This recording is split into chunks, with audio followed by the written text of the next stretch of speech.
Alhamdulillahilladzi nasta'inuhu wa nastaghfiruh wa na'udzu billahi min syururi anfusina wa min sayyiati a'malina may yahdihillahu fahuwal muhtadi wa may yudlil falan tajida lahu waliyyan mursyida.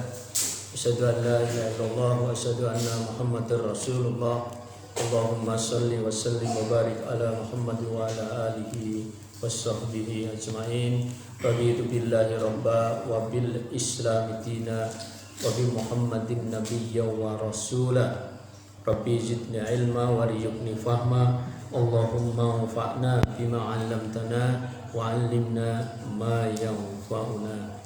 Amin ya rabbal alamin. Assalamualaikum warahmatullahi wabarakatuh.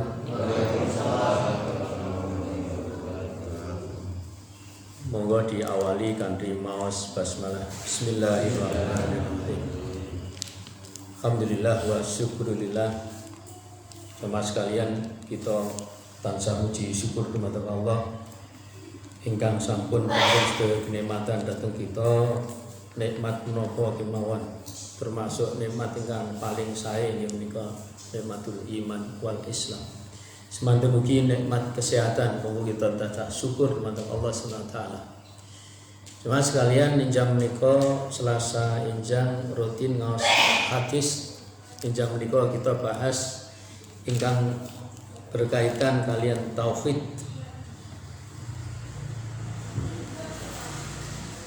Wonten hadis menika hadis qudsi. Kita bahas hadis qudsi inggih menika firmanipun Allah ingkang boten wonten Al-Qur'an. Nanging Nabi ngaturaken. Qala Allahu asbaha min ibadi mu'minin bi wa kafirin bi. Fa amma man qala mutirna bi rahmatillahi wa bi rizqillahi wa bi fadlillahi fa huwa mu'minun bi kafirun bil kawakabi. Wa amma man qala mutirna bi najmi kadza fa huwa mu'min bil kawkabi kafirin. Allah berfirman, pada pagi hari ini di antara hamba-hambaku ada yang mukmin, ada yang beriman, dan ada pula yang kafir kepadaku. Seseorang yang mengatakan, kami telah diberi hujan berkat rahmat Allah, rezeki dan karunia dari Allah, maka dia adalah orang yang beriman kepadaku dan mengingkari terhadap bintang-bintang. Adapun orang yang mengatakan kami telah diberi hujan oleh bintang X gitu, maka dia adalah orang yang percaya kepada bintang-bintang dan kafir kepada. Cuma sekalian, Allah menggambarkan di hadis ini manusia itu ada yang iman, yang tidak iman. Jadi kalau dia iman, dia pagi bisa bangun itu ya memujinya kepada Allah. Alhamdulillah, segala puji bagi Allah.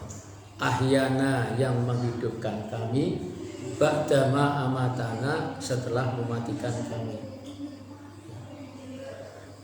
Jadi meyakini Allah yang menghidupkan, yang mematikan. Wa ilaihin nusur, dan kepadanya kita kembali. Kepadanya kita kembali. Jadi kalau kita mengucapkan ini berarti kita meyakini, kita memuji kepada Allah karena Allah yang menghidupkan saya. Diberi rezeki, kesempatan hidup setelah tadi malam mati. Nah, ini orang beriman ya gini.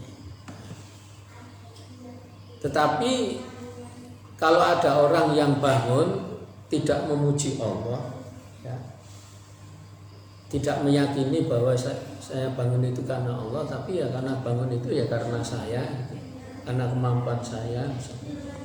Termasuk dalam kehidupan nanti, pagi, siang, sore terus itu diberi kenikmatan.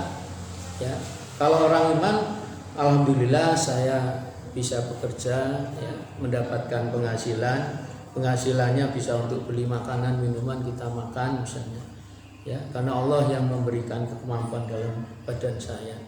Jadi hakikatnya Allah yang memberikan makanan minuman apa itu hanya Allah itu, ya, itu orang beriman.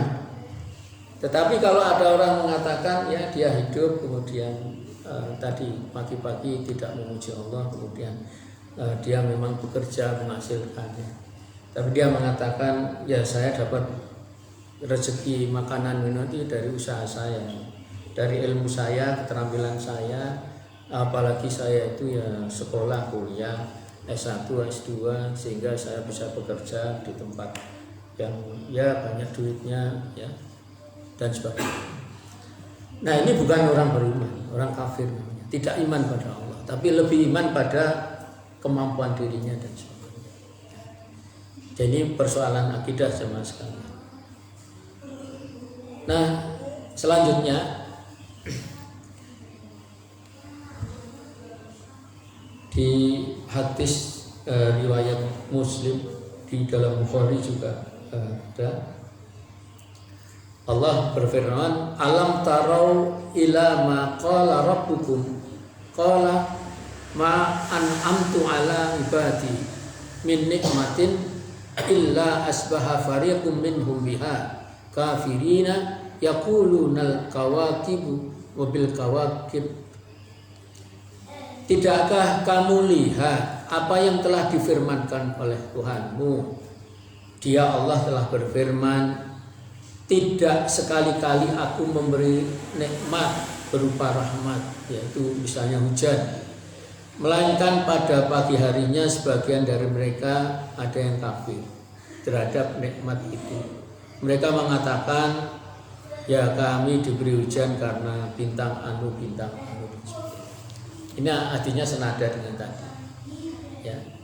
Jadi ada orang yang mungkin oh ini hujan itu ya karena dari langit itu, karena ada awannya gitu, ya, karena ada dari matahari gitu. Matahari memancarkan sinarnya, kemudian ada uap di atas laut, lalu uap itu dibawa angin gitu, bawa ke atas jadi awan putih lalu berubah jadi hitam. Lama-lama turunlah air, namanya air hujan. Air hujan masuk ke bumi, buminya subur, tanaman tumbuh, hasilnya kita petik, kita bisa makan. Akhirnya tubuh kita jadi sehat banget. Dan ada orang yang mengatakan itu ya karena dia belajar alam ilmu misalnya dia. Jadi dia meyakini bisa makan ya karena matahari, karena angin, karena itu. Lupa sama Allah. Nah, itu tidak beriman pada Allah. Dia kufur kepada Allah. Dia lebih meyakini matahari bersinar, ya, dan lebih meyakini airnya masuk ke bumi, ya bumi ini ya. Ya saya bisa hidup karena tumbuhan itu, karena lupa Allah, tidak diingat. Itu termasuk kufur kepada Allah. Nah orang beriman bukan begitu. Orang beriman itu meyakini bahwa saya dapat nikmat makan minum itu dari Allah. Allah dengan sunnah-sunnahnya, dengan qada-qadarnya. Allah itu yang menciptakan matahari, itu Allah. Memberi energi panas matahari ke bumi, itu Allah. Kemudian ada laut di permukaan, itu ciptaannya Allah. Ada uapnya, ada anginnya. Allah yang mengirim air, angin ke atas jadi awan. Allah yang mengubah awan putih-putih jadi hitam-hitam dengan jatuhlah air hujan. Allah yang memasukkan air itu ke bumi, dan Allah kemudian menyuburkan bumi, menumbuhkan tanaman-tanaman. Atas kehendak Allah tanaman itu kemudian menghasilkan, kita petik dan kita makan. Alhamdulillah, kita memuji Allah, tubuh kita bisa sehat. Nah itu cara berpikir orang beriman itu. Ya. Jadi jamaah sekalian, ya kita kuatkan, kita lanjutkan. Qala Allah Ta'ala yastimuni banu adama wa ma yanbaghi lahu ayastimani wa yukadzibuni wa ma yanbaghi lahu amma syatmuhu wa qawluhu innali waladan wa amma takdzibu wa qawluhu laisa yu'iduni kama bada'ani. Allah Subhanahu wa taala telah berfirman, anak Adam manusia mencaciku padahal dia tidak pantas mencaciku, dan dia mendustakanku padahal dia tidak pantas mendustakanku. Caciannya ialah ucapannya yang mengatakan bahwa aku mempunyai anak. Adapun kedustaannya ialah ucapannya yang mengatakan bahwa Allah itu tidak akan mengembalikan hidup kembali seperti Allah menciptakannya pertama kali. Teman sekalian, Allah menyatakan manusia itu ada yang mencaci maki, ya, mendustakan, ngenyek ya bahasa Jawanya, mencaci Allah, ngenyek Gusti Allah. Dan juga ada yang mendustakannya, mendustakan Allah. Nah, wujud caciannya apa? Mencacinya. Dikatakan di hadis ini, kalau manusia itu mengatakan bahwa Allah itu punya anak, itu mencaci Allah, ngenyek Gusti Allah, merendahkan Allah. Mengapa? Karena kalau punya anak kan berarti sama dengan manusia, menyamakan manusia. Padahal manusia itu al-insanu makanul khata' wa nisyan. Manusia itu tempatnya salah, tempatnya lupa. Kalau menyamakan ke manusia, sama-sama punya anak misalnya, itu artinya merendahkan Allah, menganggap Allah itu salah, Allah itu lupa. Naudzubillah, naudzubillah. Ya, itu namanya mencaci. Kemudian yang kedua, manusia itu ada yang mendustakan. Ya. Nah, misalnya ucapan manusia gimana ucapan yang mendustakan?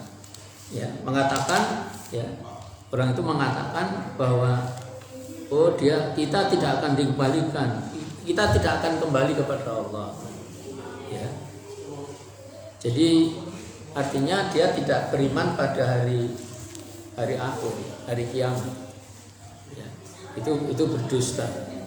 Ya, padahal Allah sudah menyatakan di Quran, ya, bahwa hidup sudah mati itu ada dan kita mempertanggungjawabkan. Masih sedikit lagi kita lanjutkan. Ada hadis-hadis yang serupa dengan ini, ya. Jadi saya baca terjemahnya, misalnya Allah SWT berfirman, anak Adam mendustakanku padahal dia tidak pantas melakukan hal itu, dan dia mencaciku padahal dia tidak pantas melakukan hal itu. Kedustaannya kepadaku adalah ucapannya yang mengatakan Allah tidak akan mengembalikanku hidup kembali seperti dia menciptakanku pertama kali. Padahal penciptaan awal itu tidaklah lebih mudah bagi Allah dari pengembalikannya.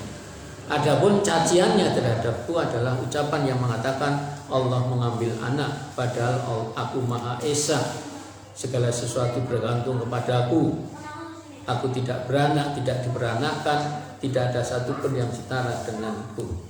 Jadi di akhir hadis ini Allah menyebut di dalam surah Al-Ikhlas. Ya. Jadi dikatakan di hadis ini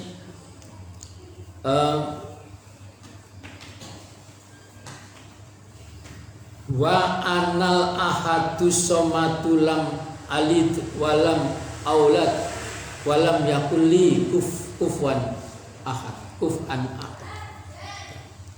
Jadi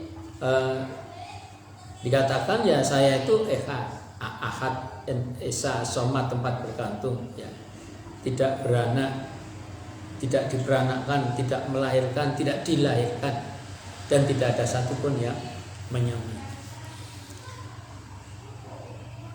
Jemaah sekalian, di sini diberikan catatan bahwa yang disebut Allahus Somad, ini yang kita garis bawah, ini sangat penting, ya.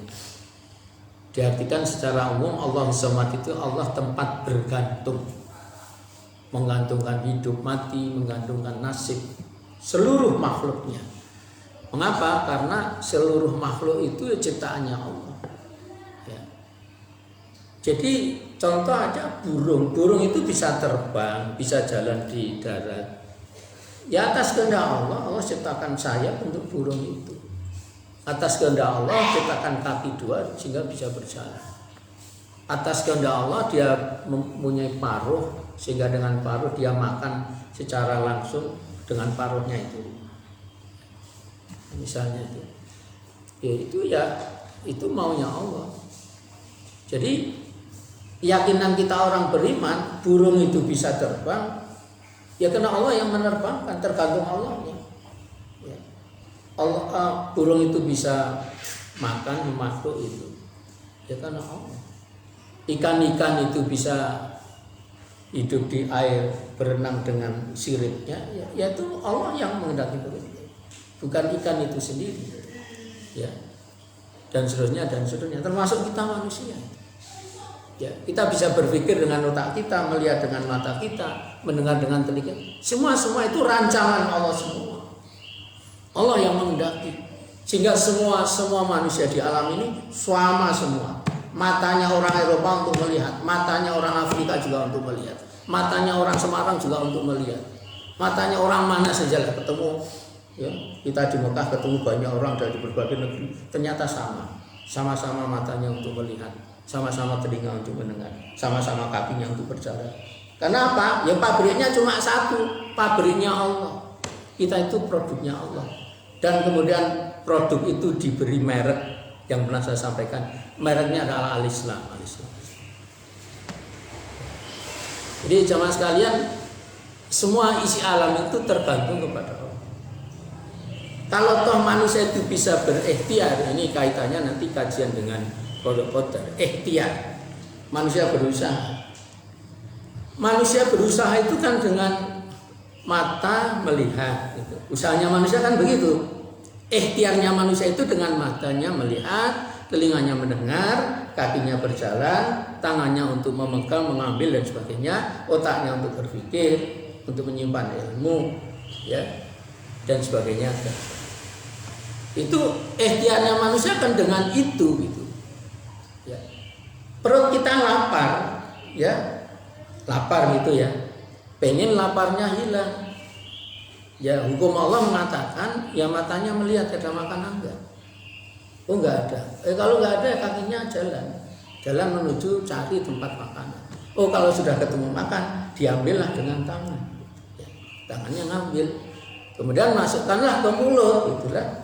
Lalu giliran gigi menghancurkan makanan, lidah merasakan makanan, kalau lembut tidak masuk, tenggorokan masuk ke perut ya. Kemudian diolah oleh lambung ya. Sarinya dikirim ke seluruh tubuh melalui darah, kotorannya bablas melalui usus keluarkan. Itu prosesnya Allah kayak gitu itu. Bukan rekayasa kita, bukan pesanan bapak ibu kita, enggak. Kalau pesanan manusia bisa sendiri-sendiri, ya. Jadi nanti kalau misalnya manusia yang buat tubuhnya sendiri, ya misalnya, nanti dia semau masing-masing lah ya. Jadi misalnya orang Eropa maunya matanya untuk mendengar, nanti orang Afrika untuk melihat, orang Indonesia matanya untuk berjalan, ya, semaunya sendiri juga. Tapi nyatanya kan enggak seragam, semua sama karena memang pabriknya satu, pabriknya Allah. Ya. Maka itu as-somad itu begitu, tergantung. Ya. Kemudian ada kebakaran contoh lain. Ada kebakaran.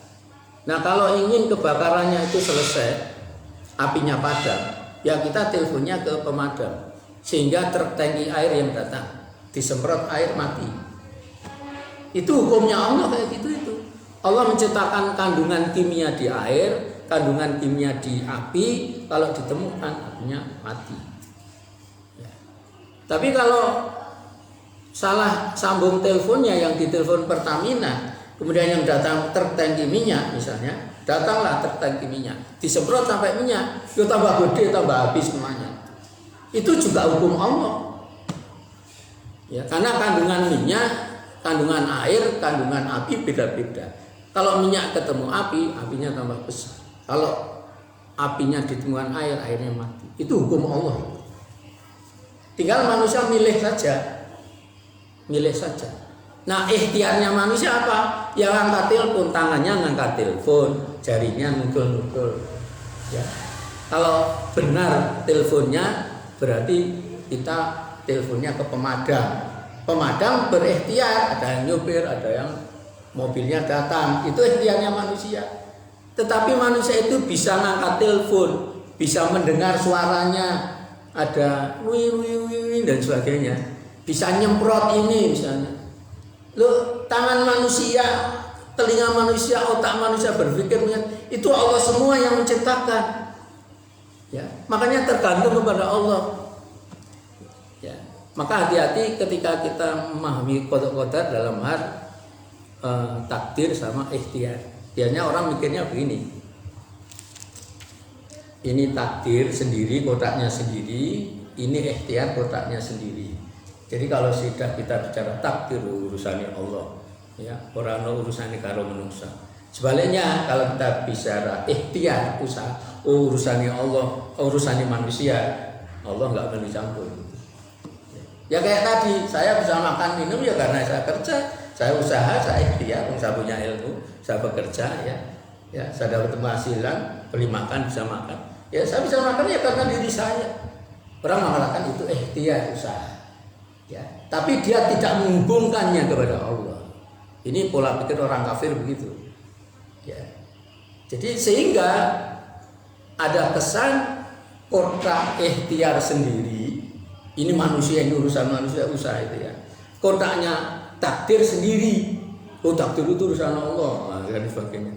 Jadi kalau berpikirnya caranya begini, ini saya menyebut itu pola pikir syirik namanya. Mengapa syirik? Syirik itu tadi menandingi, menyekutukan. Ya, jadi takdir Allah itu disaingi sama usahanya manusia, ya, bersaing itu, menyamakan. Itu pola pikir syirik namanya. Nah, kalau pengen pola pikir tauhid adalah innallaha ala kulli syai'in qadir. Sesungguhnya Allah itu berkuasa atas segalanya. Termasuk ikhtiar manusia itu menjadi bagian kekuasaannya Allah. Jadi jangan manusia merasa sombong. Dia kekuatan, dia kemampuan, dia ilmu sudah. Lupa sama Allah. Banyak manusia kayak gitu. Mayoritas dunia manusia kayak gitu. Ya, lupakan Allah karena mengandalkan otaknya, ilmunya, kemampuannya, mengandalkan uangnya, duitnya, hartanya dan sebagainya. Allahnya lupa. Gak ingat Allah. Gak pernah berhubungan. Ya, suruh berhubungan 5 kali sehari semalam aja gak jalan. Banyak kayak gitu. Jadi dirinya. Nah, itu pola pikir syirik kayak gitu tadi. Jadi seolah-olah jadi diri saya yang bisa apa-apa punya ilmu itu ya, nyanyi Gusti Allah. Syirik itu harus hati-hati. Ya. Itu saya garis bawahi as-samad. Ya, hadis-hadis yang senada itu banyak. Ya. Saya tambah terakhir, ini bagus dari Abu Hurairah. Qala Allahu azza wa jalla yu'dhini ba'nu adama yasubbud dahra wa anad dahru biyadiyal amru uqallibul laila wan nahar. Allah telah berfirman, anak Adam menyakitiku, dia mencaci masa, ya, mencaci maki waktu. Padahal akulah yang menciptakan masa, yang menciptakan waktu itu. Di tangan kekuasaanku segala urusan. Aku menggilirkan malam dan siang.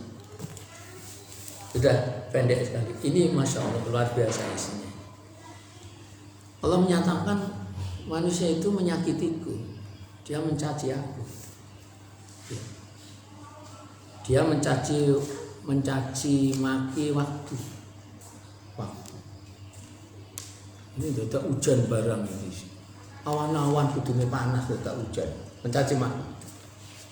Ya. Ya tak nganggo dingin barang musim dingin ono salju barang kadung barang. Misalnya musim dingin di waktu musim dingin di Eropa mencaci maki dinginnya itu. Musim panas mencaci maki panasnya. Itu ono api barang bakar dan sebagainya. Jadi mencaci makinya tidak hanya waktu tapi juga seiring alam. Ya. Allah ini tidak nyiptake babi ya ngopo, babi di Arab malah diciptake. Nah, misalnya ada nada mencaci maki Allah. Ya. Wong hidung ya mata ya cuma 2 gitu. Mata manusia. Kok mata itu 4, belakang 2 gitu loh. Jadi rasa dadak ngene barang. Itu manusia mikir gitu. Jadi isinya adalah manusia mencaci maki makhluknya Allah. Apakah dirinya, ya, kemudian apakah hewan, apakah tumbuhan, ya, rasa dadak ono tombok rasa pedes bareng malah loro weteng bareng, itu mencaci maki. Dadak nyiptake apa nyamuk bareng kayak penyakit bareng kotoran lalat bareng malah kayak sumber penyakit. Orang mikir begitu, itu namanya mencaci maki. Jadi manusia ada yang mencaci maki Allah padahal dikatakan di hadis ini di tangan kekuasaanku segala urusan. Ya. Aku yang menciptakan waktu. Ya. Aku menciptakan waktu. Ya. Termasuk musim ya. Ono musim hujan, ono hujan baru, ono banjir bareng. Ya. Muni-muni lagi manusia. Ya. Musim panas banget, hutannya kebakaran, ono kebakaran, muni-muni meneh. Itu pola-pola orang kafir seperti itu. Orang beriman tidak begitu. Orang beriman itu siap menerima takdirnya Allah, takdir baik atau takdir buruk, ya. Takdir menyenangkan atau takdir menyakitkan. Kalau menyakitkan diterima dengan sabar, kalau menyenangkan menyehatkan dengan syukur. Silahkan monggo kalau ada pertanyaan. Monggo, Pak Joko. Barangkali manusia itu kadang diberi lebih sama Allah itu yang benar. Mereka tidak tahu sampai ada fungsi. Contohnya kasih jari 6, gigi lebih, itu malah mereka menghilangkan. Itu gimana?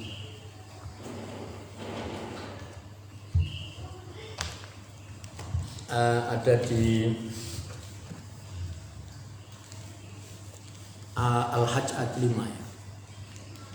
Al-Hajj ayat 5. Bisa dibuka Pak? Surah Al-Hajj ayat 5. Al-Hajj itu surat agak tengah. Al-Hajj ayat 5. Ayatnya panjang sih. Jadi intinya begini, Al-Hajj itu bercerita ayat 5 khususnya. Ayatnya agak panjang. Al-Hajj ayat 5. Al-Hajj. Itu intinya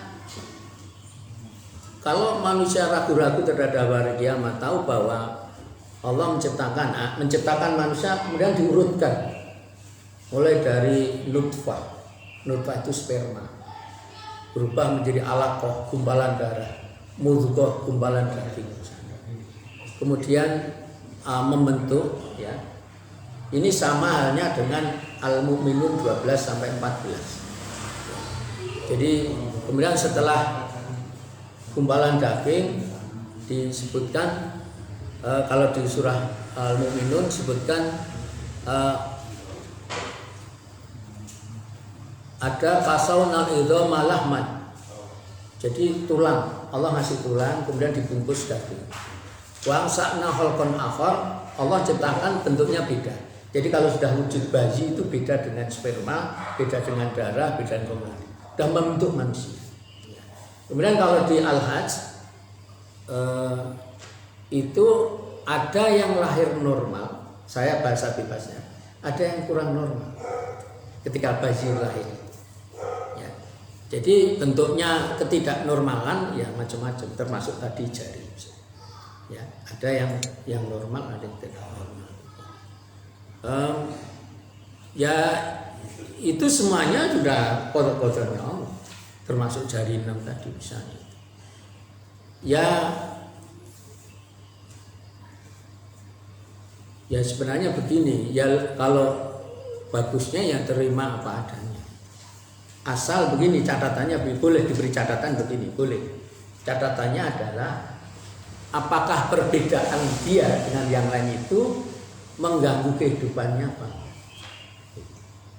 Jadi apakah dengan perbedaan saya ya dengan orang lain itu mengganggu saya beribadah pada Allah apa? Kalau mengganggu, menghambat, boleh dihilangkan dengan niat supaya saya beribadah pada Allah itu semakin lancar, semakin baik dengan ini. Ya. Tapi kalau tidak mengganggu ya enggak apa. Ya kadang-kadang manusia itu mungkin malu atau ya malu ke orang lain karena kelebihannya itu sehingga dihilangkan misalnya. Jadi yang pada prinsipnya sebenarnya mengubah tubuh itu pada dasarnya tidak boleh, kecuali yang dibolehkan dalam arti termasuk mengganti kelamin. Kemarin ada pemain voli ya, dulu ikut timnas perempuan ternyata kemudian laki-laki. Nah itu memang ada faktor-faktor ya. Jadi ada ketemu Al-Hajj ayat 5. Ini apa ini? Ya.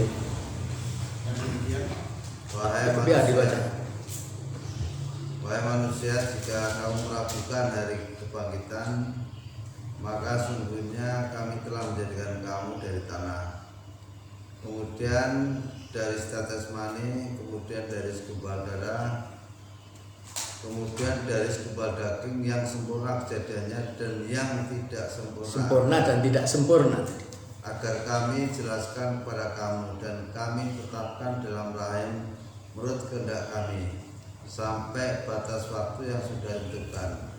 Kemudian kami keluarkan kamu sebagai bayi, kemudian dengan berangsur-angsur kamu sampai pada usia dewasa, dan di antara kamu ada yang diwafatkan dan ada pula di antara kamu yang dikembalikan sampai usia sangat tua atau pikun, sehingga dia tidak mengetahui lagi sesuatu yang telah diketahuinya. Dan kamu lihat bumi ini kering, kemudian apabila telah kami turunkan air hujan di atasnya, hiduplah bumi itu dan menjadi subur dan menumbuhkan berbagai jenis pasangan dan tumbuhan yang indah.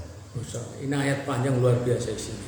Saya lanjutkan dulu. Tadi lahir itu sempurna tidak sempurna, artinya yang normal biasa, ada yang tidak sempurna dengan disabilitas, ya, disable, kecacatan. Mungkin lahir mata sudah nggak bisa melihat misalnya, ada juga yang gitu, termasuk jari dan sebagainya dan sebagainya. Nah kalau misalnya persoalan mata misalnya, lahir kok tidak melihat misalnya, ya menurut pikiran kita mungkin ada hambatan dengan mata tidak melihat misalnya, sehingga kemudian orang berpikir bagaimana membuat mata untuk dia bisa melihat, sehingga nanti hidupnya lebih nyaman, lebih baik, diharapkan ibadahnya lebih baik. Itu insya Allah lebih baik. Itu masuk ijtihad nanti ya, dalam kalangan ijtihad ya. Tetapi misalnya tidak ditentukan laki-laki, lahir laki-laki, kemudian dia sengaja mengubah operasi kelamin misalnya, transgender, LGBT, T-nya transgender, mengubah kelamin dengan maksud apa?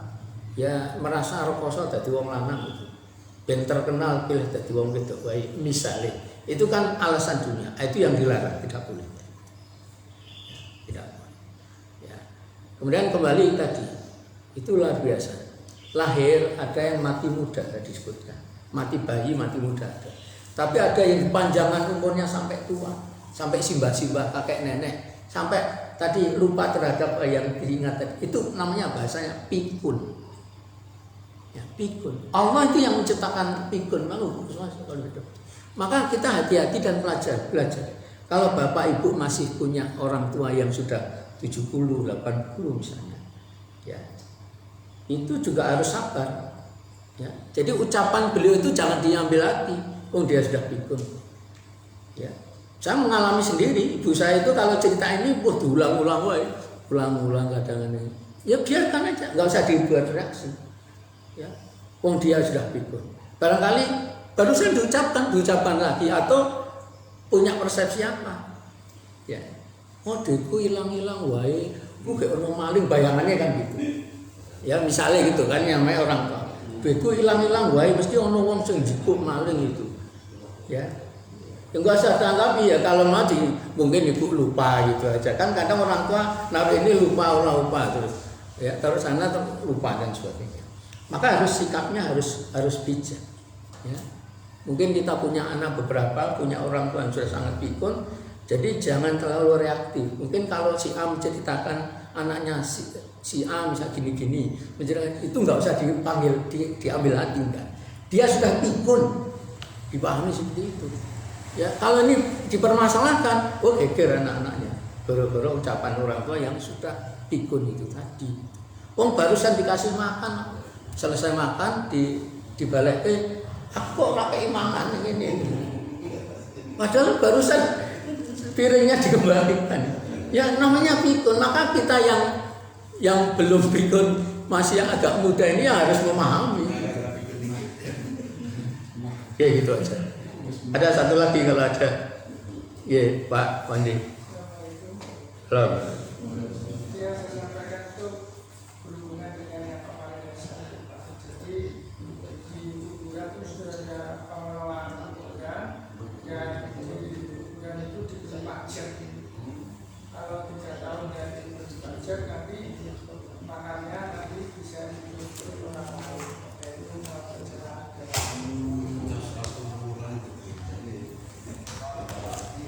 Ya begini ya. Yang pasti adalah idza matabnu adama in qata amaluhu, apabila Bani Adam mati, in qata amalu itu terputus amalnya, artinya wis reso apa-apa meneh. Urusane wis pisah, wis reso, mbok kapak-kapakno ya wis reso berubah.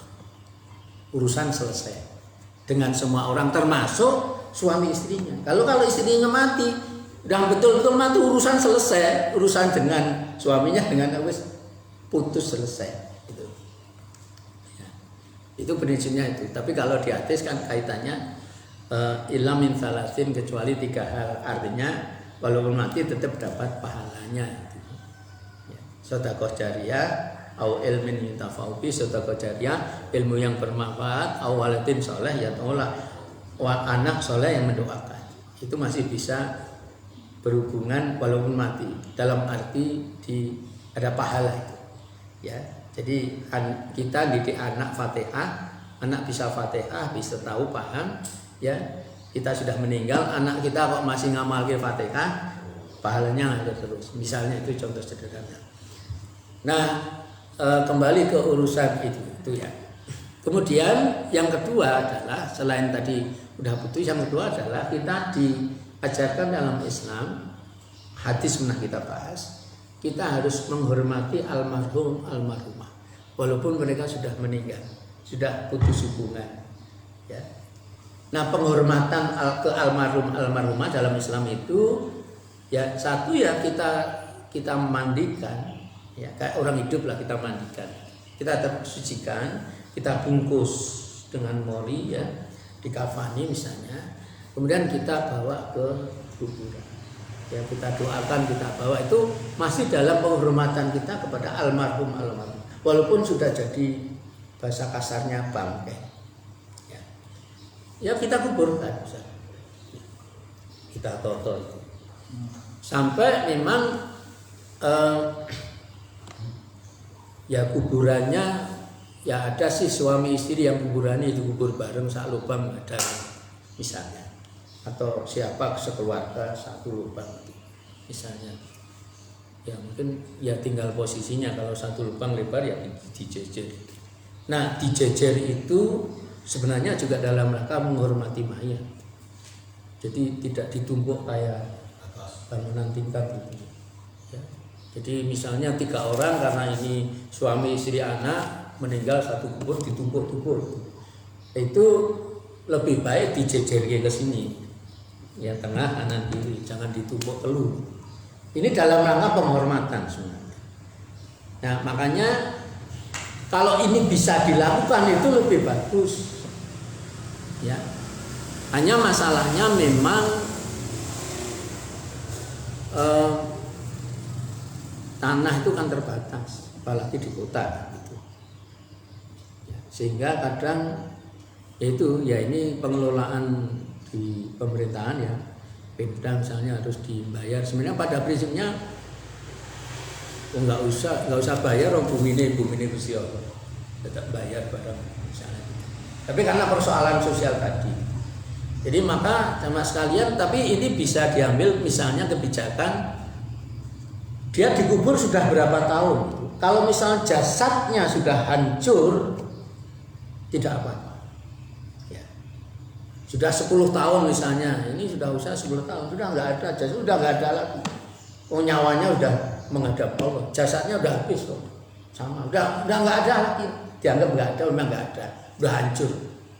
Nah kalau sudah ada itu, barangkali boleh itu dikeruk dan keluarganya itu harus memaklumi, ya apalagi kita orang beriman. Ya sudah selesai, orang mati itu sudah selesai, kecuali 3 perkara tadi. Apalagi sudah mungkin bertahun-tahun, sudah fisiknya nggak ada. Ya kita cuma doakan arwahnya diterima Allah, dosanya diampuni. Tidak ada urusan dengan fisik lagi, ya karena sudah hancur kok. Mau apa lagi? Apalagi manusianya masih banyak, lahannya terbatas, masih banyak di belakang kita yang membutuhkan kuburan. Ya nggak apa-apa, ya kita mengikhlaskan aja, nggak apa-apa, pakai aja. Itu sudah selesai urusan. Tubuhnya sudah hancur, ya nyawanya sudah menghadap Allah, kita doakan ke rohnya aja, bukan urusan sama fisiknya. Sehingga kalau mau diduduk lagi di tubuh, ya nggak apa-apa, serana apa-apa. Maksudnya gitu, itu Pak. Saya kira itu untuk hari ini. Kita akhiri dengan membaca hamdalah, alhamdulillahirabbil alamin. Subhanakallahumma wa bihamdika asyhadu an la ilaha illa anta astaghfiruka wa atubu ilaik. Assalamualaikum warahmatullahi wabarakatuh.